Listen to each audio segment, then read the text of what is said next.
अध्याय पहिला, श्लोक 7वा, 8वा व 9वा।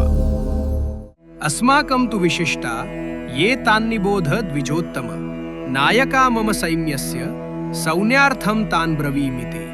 भवान् भीष्मश्च कर्णश्च कृपश्च समितिञ्जय अश्वत्थामा विकर्णश्च सौमदत्तिस्तथैव च अन्ये च बहवः शूरा मदर्थे त्यक्तजीविता नानाशस्त्रप्रहरणा सर्वे युद्धविशारदा। भावार्थ। आतापर्यंत दुर्योधनाने पांडवांच्या सेनेतील महारथी योद्ध्यांची नावे घेतली, पण आता तो स्वतःच्या सेनेकडे वळतो।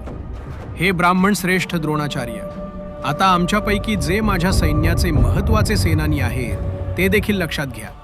तुमच्या माहितीकरिता मी स्वतःच्या बाजूच्या प्रमुख योद्ध्यांची नावे सांगतो। इथे दुर्योधनाचा स्वर बदलतो, आत्मविश्वास कमी आणि स्वतःला पटवून देण्याचा प्रयत्न जास्त।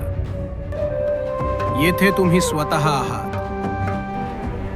पितामह भीष्म आहेत, कर्ण आहे, संग्राम विजयी कृपाचार्य आहेत, अश्वत्थामा आहे, विकर्ण आहे आणि सोमदत्ताचा पुत्र भूरिश्रवा आहे। याशिवाय निरनिराळ्या शस्त्रास्त्र विद्यांत निष्णात आणि युद्धकलेत कुशल असे इतरही अनेक शूरवीर आहेत। हे सर्वच माझ्यासाठी प्राण देण्यास तयार आहेत। इथे गीतेत एक अतिशय सूक्ष्म पण महत्त्वाचा भाव दडलेला आहे। दुर्योधन पांडवांच्या बाजूचे 18 नेते नावाने सांगतो, पण स्वतःच्या बाजूचे फक्त 7 जणांचीच नावे घेतो। तो आपल्या भावांची, दुशासनासारख्या योद्ध्यांची नावेही घेत नाही। याचा अर्थ काय?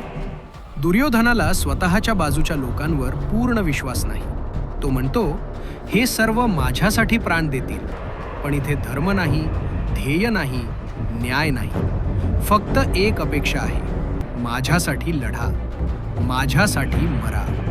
पांडवांच्या बाजूला योद्धे धर्मासाठी लढत आहेत आणि इथेच युद्धाचा निकाल हळूहळू ठरू लागतो। गीता आपल्याला इथे एक स्पष्ट शिकवण देते, जेव्हा नेतृत्व फक्त अहंकारावर उभं राहतं आणि लोक केवळ एखाद्या व्यक्तीसाठी लढतात, तेव्हा ती शक्ती टिकत नाही।